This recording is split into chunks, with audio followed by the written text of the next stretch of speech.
Hello everyone. हाँ भाई, देखिए अपने जनरल साइंस की क्लासेज चल रही थी और अपन ने बायोलॉजी सब्जेक्ट को स्टार्ट कर दिया था।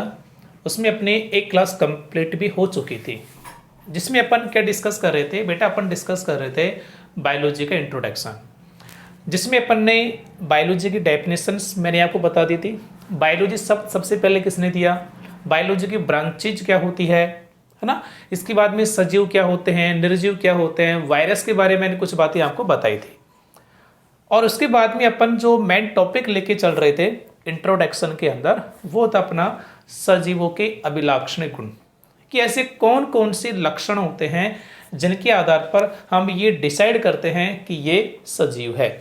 जिसमें अपन ने सबसे पहले जो डिस्कस किया था बेटा, वो क्या डिस्कस किया था, सबसे पहले अपन ने डिस्कस किया था उसके अंदर कोशिकीय संगठन।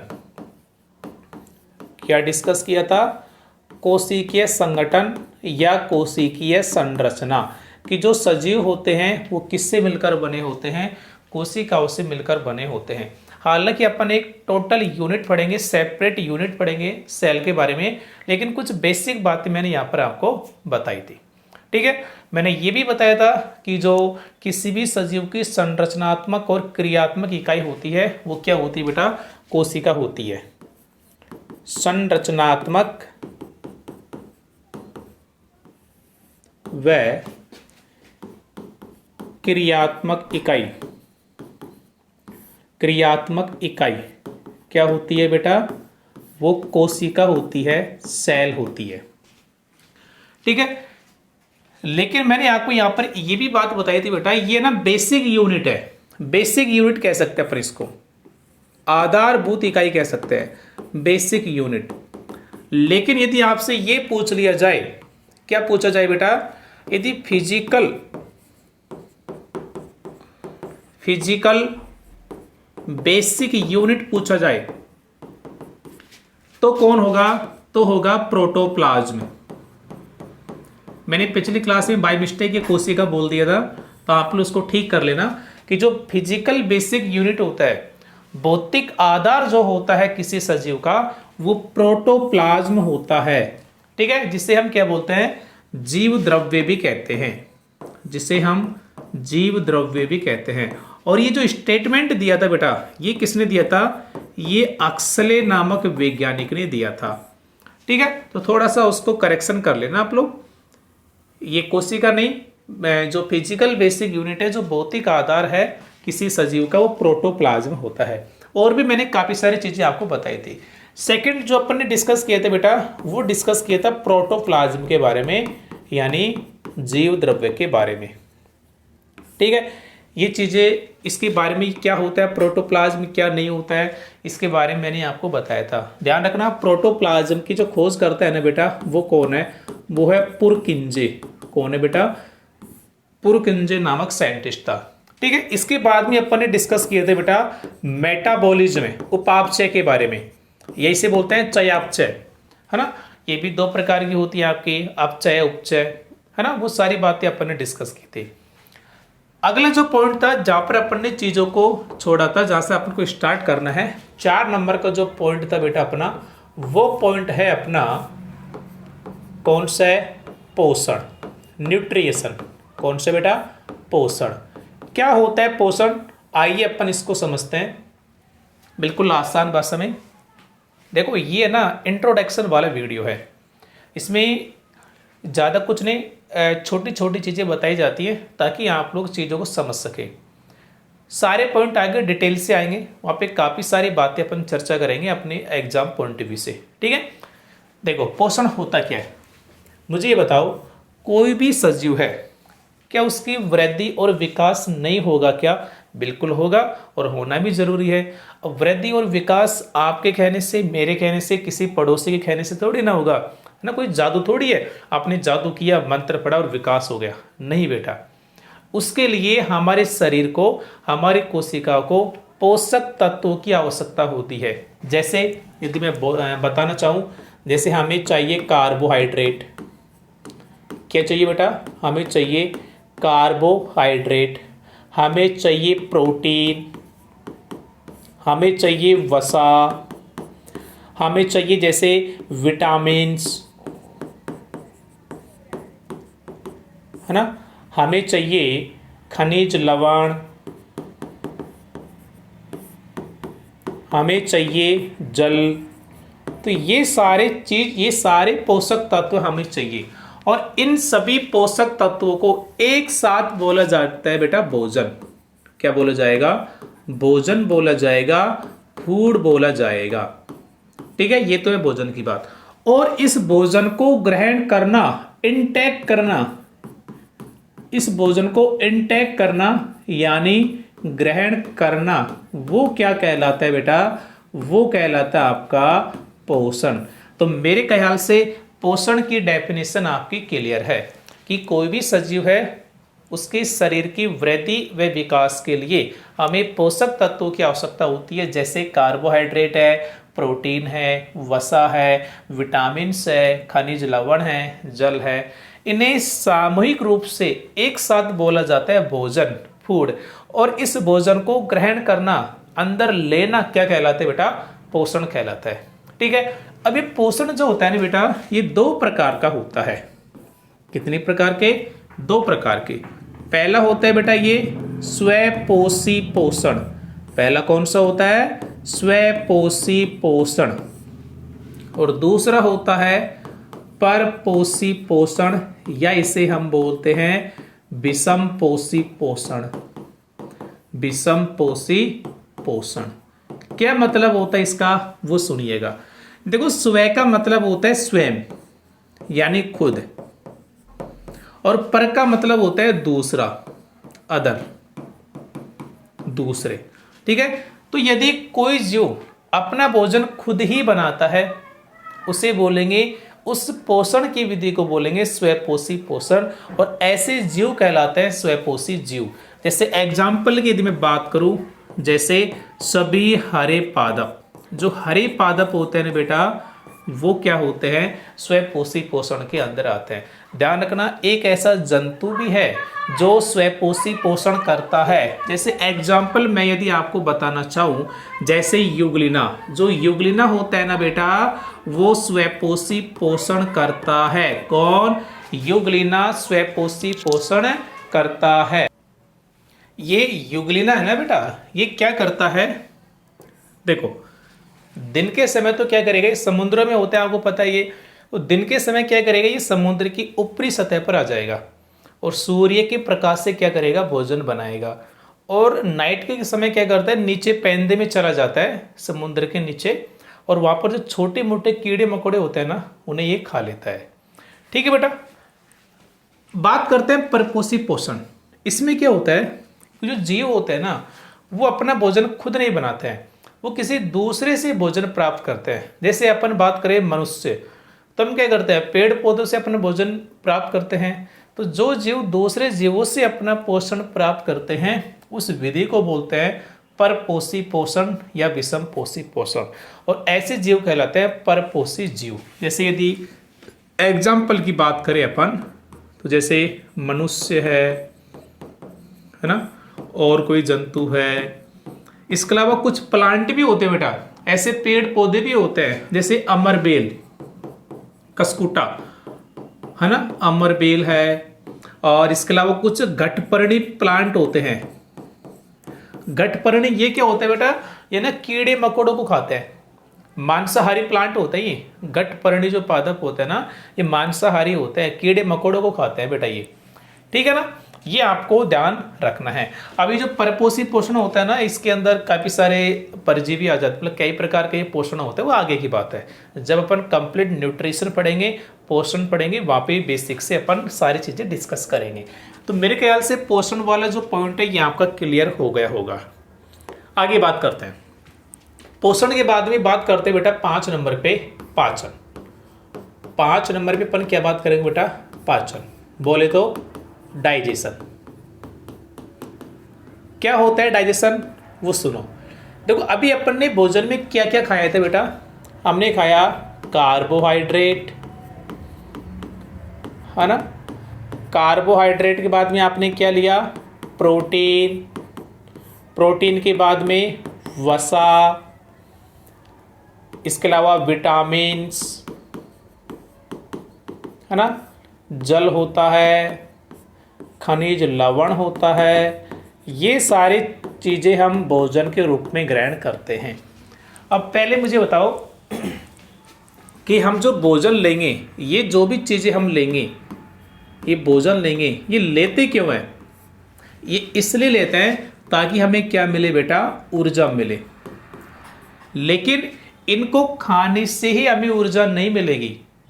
ऊर्जा तब मिलेगी जब इनका अवशोषण होगा। और अवशोषण किस में होगा बेटा? रक्त में होगा। यानी रक्त इनका क्या कर लेगा? अवशोषण कर लेगा। लेकिन बेटा ध्यान रखना, ये जो चीजें है ना, देखो विटामिन्स, जल और खनिज लवण, इनका तो सीधा ही क्या हो जाता है? अवशोषण हो जाता है। सीधा ही इनका क्या हो जाएगा बेटा? अवशोषण हो जाता है। ये रक्त में घुल जाते हैं और कोशिकाओं तक पहुंचा दिए जाते हैं। लेकिन जो कार्बोहाइड्रेट है, प्रोटीन है, वसा है, इनका सीधा अवशोषण नहीं होता है, इनका पाचन किया जाता है। अब पाचन का मतलब क्या है? एक्चुअली में कार्बोहाइड्रेट, प्रोटीन, वसा ना, ये बड़े बड़े अणु होते हैं। इनका हमारा रक्त सीधा अवशोषण नहीं कर सकता। और जब तक अवशोषण नहीं करेगा, क्या नहीं मिलेगी? ऊर्जा नहीं मिलेगी। ठीक है, और हमें ऊर्जा चाहिए, तो इन्हें क्या है? इन बड़े बड़े अणुओं को छोटे छोटे अणुओं में तोड़ा जाता है। और बड़े अणुओं को छोटे छोटे अणुओं में तोड़ना ही क्या कहलाता है बेटा? पाचन कहलाता है। ये कार्बनिक पदार्थ होते हैं। ठीक है, तो कार्बनिक पदार्थों को, यानी ये ऐसे पदार्थ है, बड़े हैं और इनका अवशोषण नहीं हो सकता, तो परिभाषा क्या बनेगी कि वह जैविक प्रक्रिया, भाई जीवों के अंदर होगी तो जैविक क्रिया होगी, वह जैविक क्रिया जिसके द्वारा जटिल व कार्बनिक पदार्थों को, जटिल का मतलब बड़ा ही कॉम्प्लेक्स है, जिनसे सीधे ऊर्जा नहीं मिलेगी, तो वह जैविक प्रक्रिया जिसके द्वारा जटिल कार्बनिक पदार्थों को सरल व अवशोषण योग्य रूप में तोड़ा जाता है। यानी थोड़े सरल हो जाएंगे, छोटे हो जाएंगे, जिनका क्या हो सके? अवशोषण हो सके। उस प्रक्रिया को क्या बोला जाएगा? पाचन बोला जाएगा। अभी जो कार्बोहाइड्रेट है ना बेटा, इसका जब पाचन होगा तो कार्बोहाइड्रेट आपका टूटेगा ग्लूकोज में। किस में टूटेगा बेटा? ग्लूकोज में। प्रोटीन का जब पाचन होगा तो प्रोटीन टूटेगी बेटा अमीनो अम्लों में। यानी जो प्रोटीन है वो किससे मिलकर बनी होती है? अमीनो अम्लों से। और जब वसा का पाचन होगा तो वसा टूटेगी बेटा वसीय अम्ल प्लस ग्लिसरॉल, प्लस ग्लिसरॉल। तो ये होते हैं पाचन। ठीक है, कि जो जटिल पदार्थ है जिनका अवशोषण नहीं हो सकता, उन्हें सरल में और अवशोषण योग्य रूप में तोड़ेंगे। ठीक है, किन किन को?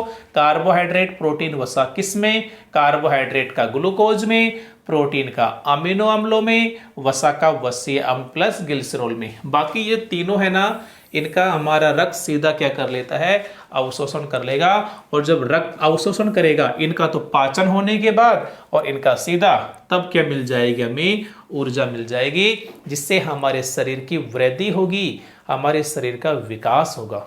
क्या ये पॉइंट क्लियर बेटा? आगे देखो अगला पॉइंट। तो ये सारे वो लक्षण है जो सजीव में होते हैं। क्या इस पैन को चाहिए क्या भोजन? अरे क्या इस पैन को भोजन चाहिए क्या? कार्बोहाइड्रेट चाहिए क्या? नहीं चाहिए, तो निर्जीव है ना। तो वो सारे पॉइंट पढ़ रहे हैं जो सजीवों में होते हैं। आगे देखो छठा पॉइंट। अब देखो भाई, छठा पॉइंट आपका है श्वसन। छठा पॉइंट क्या है बेटा? श्वसन, है ना। Respiration, respiration. कोई बच्चा बता सकता है बेटा रेस्पायरेशन क्या होता है?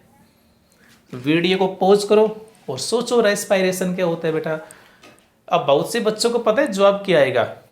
ऑक्सीजन लेना, CO2 छोड़ना, ऑक्सीजन लेना, CO2 छोड़ना, यही रेस्पायरेशन है। नहीं बेटा, दिस इज ब्रीथिंग।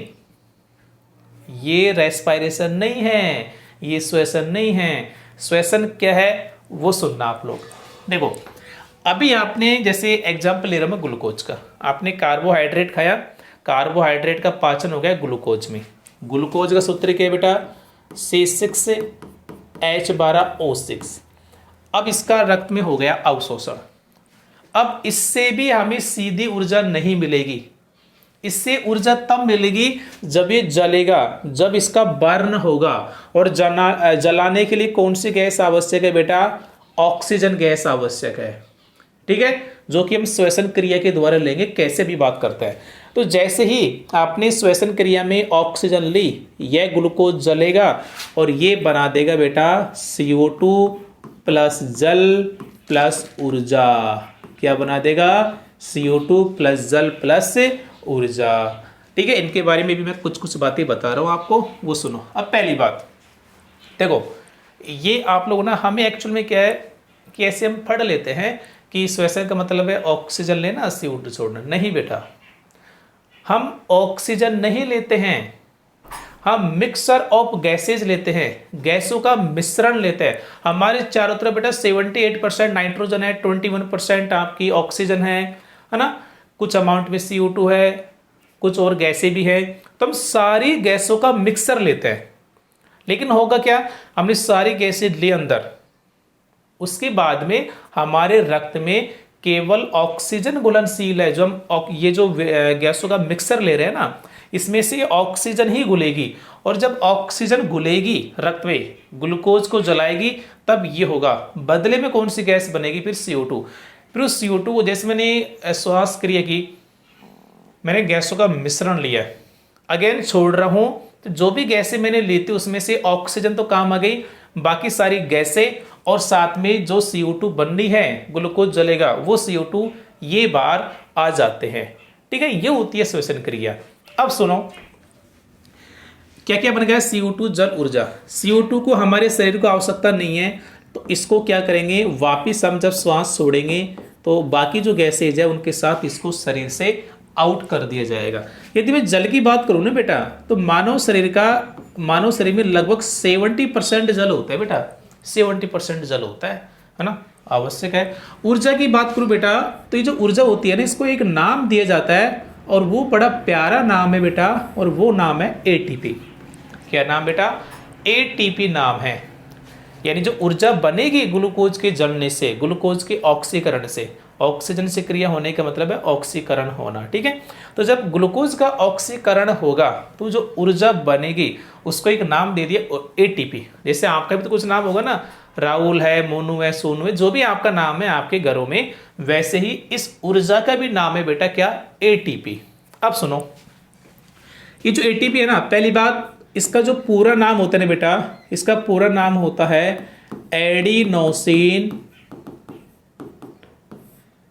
ट्राईफॉस्फेट।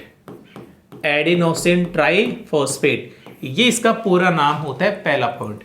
दूसरा पॉइंट, अभी जो ऊर्जा है ना बेटा, इसको माइटोकॉन्ड्रिया में स्टोर कर लिया जाएगा। माइटोकॉन्ड्रिया या माइट्रोकॉन्ड्रिया बोलते हैं, इसमें स्टोर कर लिया जाएगा। किसको?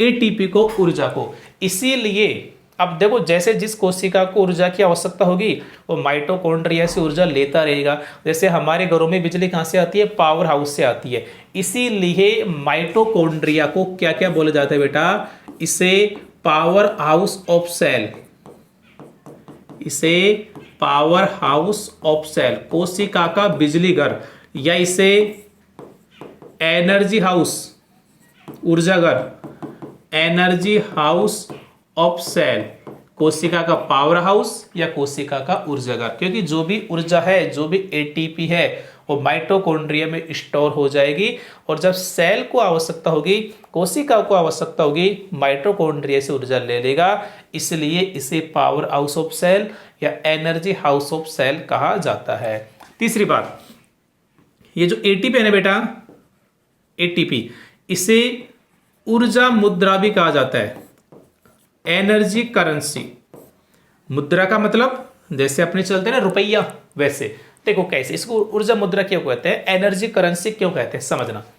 जैसे आपको बेटा, जैसे आप मार्केट से चावल लेके आए, आपने खाया, आपको ऊर्जा मिली, लेकिन आप लोग चावल के पैसे दे के आए ना, वैसे ही हमारी कोशिका को ऊर्जा चाहिए, तो वो क्या खर्च करेगी? ATP। जैसे हमने ऊर्जा प्राप्त करने के लिए चावल के पैसे दिए, वैसे ही जो कोशिका है जब ऊर्जा की आवश्यकता होगी तो एटीपी को खर्च करेगी, तो एटीपी इसके लिए रुपये हो गए बेटा, मुद्रा हो गई, करेंसी हो गई, इसलिए एटीपी को ऊर्जा मुद्रा भी कहते हैं। आई थिंक ये पॉइंट आपके समझ में आ गए होंगे। अब बात समझ में आई, एटीपी ये श्वसन क्या होता है, केवल ऑक्सीजन लेना, CO2 छोड़ना ही श्वसन नहीं होता है बेटा, श्वसन में ग्लूकोज का ऑक्सीकरण होता है, ये सारी चीजें बनती है।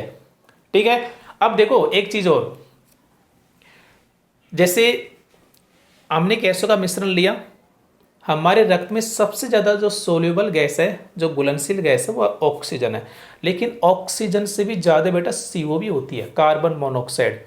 यदि वो हो जाएगी ना तो ऑक्सीजन की बजाय हमारा हीमोग्लोबिन जो है ना वो CO की तरफ भागेगा, और जब CO की तरफ भागेगा तो क्या ग्लूकोज का ऑक्सीकरण होगा, ग्लूकोज का ऑक्सीकरण नहीं होगा तो क्या ये ऊर्जा बनेगी, तो ना हमारा दम सा घुटने लगता है। तो आपने देखा दिल्ली जैसे इलाकों में वहाँ पे क्या गैस है ना शुद्ध नहीं है, ऑक्सीजन का लेवल कम है, तो वहाँ पे ना दम घुटता है, वो इसीलिए घुटता है बेटा। ठीक है, आई थिंक बात समझ में आ गई होगी। अगला पॉइंट देखो, तो ये सारी जो प्रोसेस है, श्वसन वगैरह, पोषण है, पाचन, ये किसी सजीव में होंगे, निर्जीव में नहीं होंगे। क्या इस पैन को ऑक्सीजन चाहिए क्या बेटा, अरे चाहिए क्या, है ना, ये तो वैसे भी जिंदा है बेटा। ठीक है, पॉइंट नंबर 7 वो सुनना बेटा। अगला पॉइंट है बेटा आपका उत्सर्जन, एक्सक्रीशन। उत्सर्जन क्या होता है वो समझना। मैं अगेन कह रहा हूं, अभी अपना इंट्रोडक्शन चल रहा है, ठीक है, तो अपन बेसिक चीजें कवर कर रहे हैं। बाद में जब टोटल अपना चैप्टर आएगा ना, पूरा पोषण का आएगा, पूरा श्वसन का आएगा, पूरा एक्सक्रीशन का आएगा, पूरा सेल का आएगा, वहां पर अपन सारी चीजें डिटेल से पढ़ने वाले बेटा ना। तो वीडियो को लाइक कर दो फटाफट।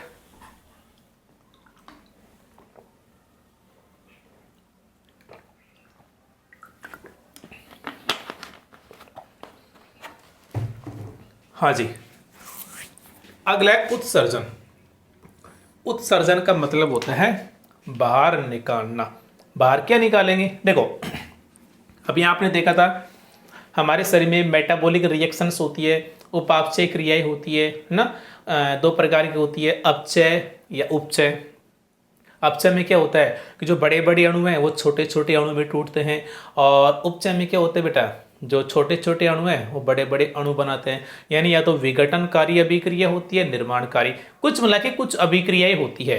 इन अभिक्रियाओं के दौरान क्या होते हैं बेटा, कई बार ना कुछ अभिक्रियाओं में विषैले पदार्थ बनते हैं, टॉक्सिक पदार्थ बनते हैं। जैसे सपोज करो, जैसे कोई अभिक्रिया हुई, जैसे मैं लिख रहा हूं यहाँ पे A और B, दोनों के बीच अभिक्रिया हुई और C और D बना, लेकिन साथ में कुछ हानिकारक पदार्थ भी बन गए।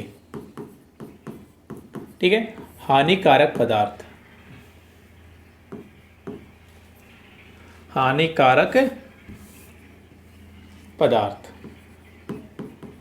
इन्हें बेटा वजरीय पदार्थ भी कहते हैं ना, एक्सक्रेटरी मैटर। अब ये हानिकारक है, इन्हें शरीर से बाहर निकालना जरूरी है, आउट करना जरूरी है। और शरीर से जो हानिकारक पदार्थ है, जो वजरीय पदार्थ है, इन्हें शरीर से आउट करना ही क्या कहलाता है बेटा, उत्सर्जन कहलाता है। ठीक है, बात समझ में आई। यदि ये आउट नहीं करेंगे ना बेटा तो ये हमारे अंगों को इफेक्ट करने लग जाएंगे, उन्हें नुकसान पहुंचने लग जाएंगे। जैसे हमारी जो किडनी है, गुर्दा है, इनको खराब करने लग जाएंगी बेटा। ठीक है, अब देखो ये हानिकारक पदार्थ कौन कौन से होते हैं बेटा जनरली, जैसे यूरिया है ना, यूरिक अम्ल होता है, आपका अमोनिया होता है, मूत्र होता है, CO2 होती है ना। इसके अलावा जैसे पसीना है, मतलब पानी बोल सकता है, और जो पानी है मूत्र के रूप में, पसीने के रूप में बाहर निकलता है ना। तो ये सारे आपके क्या बेटा हानिकारक पदार्थ है। अब इनको शरीर से बाहर निकालेंगे ना तो कुछ अंग होंगे, उत्सर्जी अंग होंगे, उनके द्वारा बाहर निकलेंगे। जैसे पसीने के लिए स्किन होती है ना, CO2 हम श्वसन क्रिया से वापस बाहर निकाल देते हैं, है ना। यूरिया, यूरिक अम्ल, अमोनिया ये मूत्र में घुले होते हैं तो मूत्र के साथ बाहर आ जाते हैं। तुम्हारे मूत्र जनन मार्ग ना, तो ये सारी चीजें है, किडनी है, क्योंकि मूत्र कौन बनाएगा, किडनी बनाएगी। तो किडनी हमारा एक प्रकार का उत्सर्जी अंग ही होता है बेटा। और किडनी के अंदर होता है नेफ्रॉन, एक किडनी में 10 से 12 लाख नेफ्रॉन होता है। वो आगे डिस्कस करेंगे अपन सारी चीजें, ठीक है बेटा। अब एक बात और सुनना, यहाँ पे जो अधिकतर हानिकारक पदार्थ होते हैं ना बेटा, ये नाइट्रोजन युक्त होता है। अधिकतर जो हानिकारक पदार्थ होते हैं इनमें नाइट्रोजन घुला होता है अधिकतर। तो उत्सर्जन का मतलब क्या है कि जो भी उपापचय क्रिया होगी उनके द्वारा कुछ हानिकारक पदार्थ भी बनते हैं, जिन्हें शरीर से जिस प्रक्रिया द्वारा बाहर निकाला जाता है उसे क्या बोलते हैं, उत्सर्जन बोलते हैं। और अधिकतर जो उत्सर्जी पदार्थ हैं जिन्हें शरीर से बाहर निकालना होता है वो ज्यादातर नाइट्रोजन युक्त होते हैं। तो एक सिंपल सी परिभाषा ये बन जाती है कि नाइट्रोजन युक्त अपशिष्ट पदार्थों को शरीर से बाहर निकालना क्या कहलाता है, उत्सर्जन कहलाता है, ठीक है। लेकिन सारे नाइट्रोजन युक्त नहीं होते हैं, इसलिए इसकी एक परिभाषा ये और बन जाती है कि वह जैविक प्रक्रिया जिसके द्वारा बनने वाले हानिकारक या अपशिष्ट पदार्थों को शरीर से बाहर निकाला जाता है, उस प्रक्रिया को क्या बोला जाएगा, उत्सर्जन बोला जाएगा। तो मेरे ख्याल से ये चीजें आपकी कुछ कुछ बेसिक चीज आपके दिमाग में बैठी जरूर होगी, ठीक है। अगला पॉइंट देखो, और कौन सा है, अब ये उत्सर्जन केवल सजीव में होते बेटा, निर्जीव में नहीं। इसके अलावा बेटा और पॉइंट क्या हो सकते हैं, जैसे 8 पॉइंट अपन ले और जैसे प्रजनन यानी रिप्रोडक्शन, रिप्रोडक्शन है ना, जिसे हम क्या बोलते हैं बेटा, प्रजनन या जनन। ये भी किस में होता है, सजीवों में होता है। क्या होता है रिप्रोडक्शन, कि किसी भी सजीव द्वारा अपने समान नए संतति बनाने की जो प्रक्रिया है वो प्रजनन कहलाती है, जनन कहलाती है, रिप्रोडक्शन कहलाती है। अब अपने समान नई संतति क्यों उत्पन्न करेगा भाई, जैसे मनुष्य है तो हमारी जीव जाति का अस्तित्व बना रहे, कि मानव जाति नष्ट ना हो, हमारा वंश आगे बढ़े। तो वंश को आगे बढ़ाने के लिए, जाति को नष्ट होने से बचाने के लिए जीव क्या करते हैं बेटा, प्रजनन क्रिया करते हैं, जिससे नई संतति उत्पन्न होती है, ठीक है। अब ये जो प्रजनन होता है ना बेटा, ये 2 प्रकार का होता है। जो जनन होता है, प्रजनन होता है, 2 प्रकार का होता है। एक तो होता है बेटा लैंगिक जनन और एक होता है अलैंगिक जनन। लैंगिक जनन और अलैंगिक यानी सेक्सुअल रिप्रोडक्शन और एसेक्सुअल रिप्रोडक्शन। अब जो सेक्सुअल रिप्रोडक्शन होगा, जो लैंगिक जनन होगा, इसके लिए क्या होते हैं बेटा, जननांगों की आवश्यकता होती है, सेक्सुअल ऑर्गन्स की आवश्यकता होती है, जननांग चाहिए, ठीक है, जो कि अलग अलग होंगी। नर जननांग अलग होगा, मादा जननांग अलग होगा, ठीक है। नर जननांग अलग, मादा जननांग अलग, कुल मिलाके क्या होंगे, जननांग होंगे। और इन जननांगों के द्वारा क्या होगा, लैंगिक जनन होगा और नई संतति बनेगी। कैसे बनेगी वो सारी बातें अपन बाद में डिस्कस करेंगे। लेकिन जो अलैंगिक जनन होता है बेटा, इसमें जननांगों की आवश्यकता नहीं होती है। इसमें सीधा कोई, जैसे कोई प्लांट है, उसका कोई टुकड़ा टूटेगा, उससे नए प्लांट बन जाएगा, ठीक है। अब यहाँ पे जो लैंगिक जनन होता है ना बेटा, जैसे किस में होगा, ये मनुष्य में, किसमें, मनुष्य में, या हम कह सकते हैं जंतुओं में, ठीक है। और जो अलैंगिक जनन होता है बेटा, इसके अलावा बेटा पादपों में भी होता है। जो प्लांट्स होते हैं ना, उनमें लैंगिक जनन भी होता है और पादपों में अलैंगिक जनन भी होता है। जैसे आपने देखा, जैसे आपने गुलाब की डाली है, उसको कट किया, कहीं पर लगाया और नया गुलाब तैयार हो जाता है। तो क्या वापस जननांगों की आवश्यकता हुई, नहीं। तो जंतु है, मनुष्य है, पादप है, इनमें लैंगिक जनन होता है और पादपों में अलैंगिक जनन भी होता है। पेड़ पौधे में जो जननांग होता है ना बेटा, वो पुष्प है। पेड़ पौधों का मुख्य जननांग पुष्प होता है, उसमें नर जननांग, मादा जननांग। एक ही प्लांट के एक ही पुष्प के अंदर भी हो सकता है या अलग अलग प्लांटों में भी हो सकते हैं, है ना। इस आधार पर 2 प्रकार के हो जाते हैं, एक लिंगी पुष्प, उभयलिंगी पुष्प, है ना। ये चीजें हो जाती है जो आगे अपन डिस्कस करेंगे, ठीक है भाई। चलो ये बात समझ में आई आपके। अगला पॉइंट क्या है जो सजीवों में हो सकता है, वो है बेटा संवेदनशीलता, संवेदनशीलता व अनुकूलन, सेंसिटिविटी एंड एडेप्टेशन। संवेदनशीलता एवं अनुकूलन। देखो संवेदनशीलता, इसमें शब्द है संवेदन, और संवेदन शब्द का मतलब होता है बेटा महसूस करना, फील करना, महसूस करना यानी सेंस करना या फील करना। कैसे? जैसे मैं मनुष्य की बात करूँ, यदि इसमें मनुष्य की बात करता हूँ, जनरली आप लोग समझ जाएंगे। जैसे मैंने आपको टच किया, सपोज करो ना आप लोग आराम से लेटे हुए हो चारपाई पर, लाइट बंद है, गर्मी का मौसम है, और कोई सांप आपके पैरों से होके गुजर जाए, कैसा फील होगा? होगा ना फील। यानी आपकी त्वचा ने क्या किया, आपको स्पर्श का अनुभव कराया। आप लोग आराम से बैठे हो, सर्दी का मौसम है ना, और दुब के पड़े हो बिस्तरों में, आराम से किसी ने आके ठंडा हाथ लगा दिया, तुरंत हमें पता लग जाएगा। तो ये क्या, हम सेंस कर सकते हैं, हम महसूस कर सकते हैं। तो महसूस जैसे किस किस से किया आपने? त्वचा से किया है ना, स्पर्श का महसूस करवा दिया त्वचा ने। जैसे पड़ोस के घर में ना बढ़िया पकवान बन रहे हैं, स्मेल आती है, हमें अंदाज़ा लग जाता है। क्यों? क्योंकि हमारी जो नाक है, घ्राण ग्राही, ये स्मेल का पता लगा लेती है। आपने कुछ भोजन खाया, टेस्टी है या नहीं है, उसका स्वाद हमारी जीभ पता लगा लेती है, जीभ में कलिकाई होती है ना, वो पता लगा लेती है। बाहर सर्दी है नहीं है, सर्दी का एहसास हो जाता है बेटा, रोंगटे खड़े हो जाते हैं हमारे, हम गर्म कपड़े पहनते हैं है ना। यदि गर्मी ज़्यादा है तो हम पंखे चला लेते हैं, एसी चला लेते हैं। तो ये सारे सेंस, ये सारे महसूस हम कर सकते हैं, सजीव कर सकते हैं बेटा। ये पैन नहीं करेगा, सर्दी है, गर्मी, बरसात, इससे कोई फर्क नहीं पड़ेगा बेटा, सिर्फ फर्क पड़ेगा सजीव को। क्यों? क्योंकि सजीव क्या होता है? संवेदनशील होता है। कोई भी बाह्य उद्दीपन है, आंतरिक उद्दीपन है, उसको महसूस कर सकते हैं। आप लोग आराम से बैठे, किसी ने आके आपके ना आलपिन चुबो दी, तुरंत भगेंगे आप लोग, क्योंकि आप सेंस कर सकते हैं। इसके कितनी लगाते जाओ, कितनी सुई लगा दो, इसके कोई फर्क नहीं पड़ेगा। ठीक है। यदि प्लांट की बात करूं बेटा, पादप भी क्या संवेदनशील होते हैं? बिल्कुल होते हैं।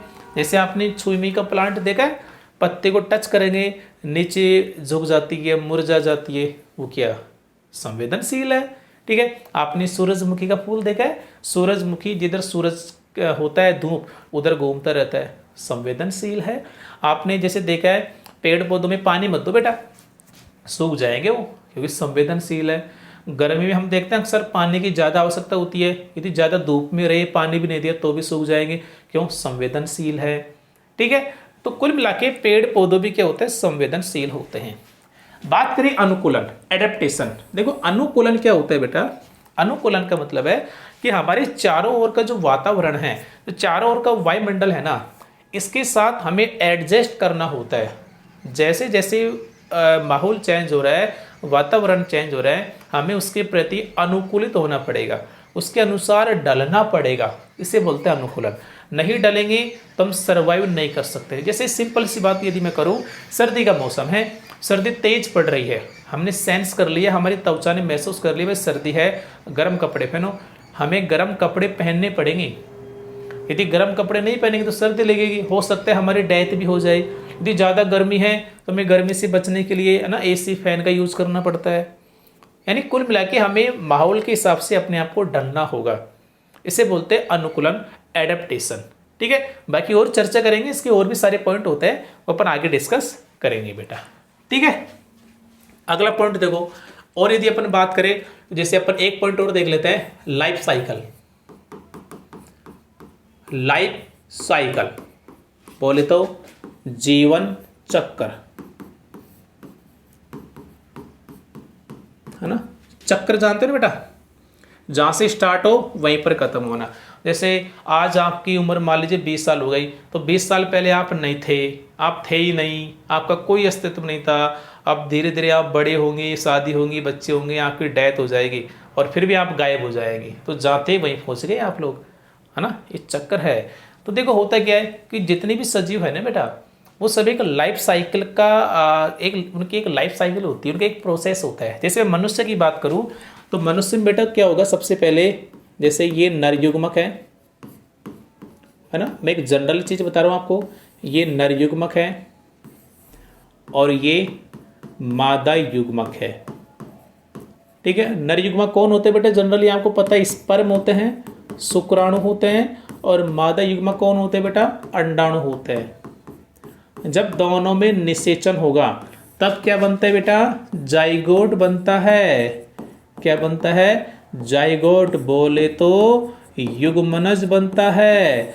अब इस युग्मनज में कुछ विभाजन होंगे, और जब विभाजन होंगे ना बेटा, तब ये क्या बन जाएगा? एम्ब्रियो बन जाएगा, भ्रूण बन जाएगा, भ्रूण।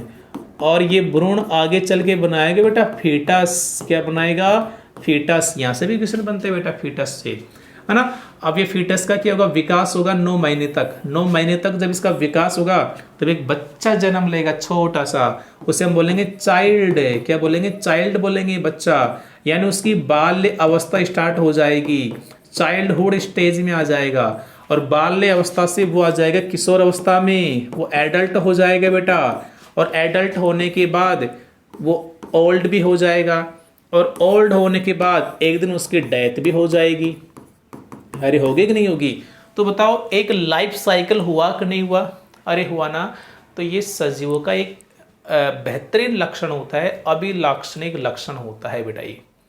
ठीक है ना। फिर हमारी डेथ हो जाएगी, वापस हमारे जो भी आपने सुना है हम 5 तत्वों से मिलकर बने हैं, है ना, वो चीज़ें हैं वो अपनी अपनी जगह वापस चली जाती है।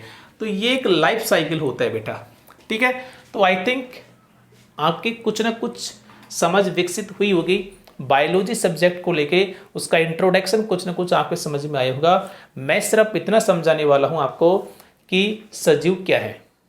ठीक है, तो काफ़ी सारी चीज़ें आपके समझ में आ गई होगी। वीडियो अच्छा लगा हो तो लाइक कर देना। अब अपन अगला जो क्लास लेके आएंगे उसमें प्रॉपर एक टॉपिक अपन डिस्कस करेंगे, एक यूनिट डिस्कस करेंगे, टॉपिक नहीं पूरी यूनिट। उसके अंदर फिर काफ़ी सारे टॉपिक्स चलेंगे। तो वीडियो कैसा लगा लाइक करके बताना, अधिकतम क्लास को शेयर करना। Thank you.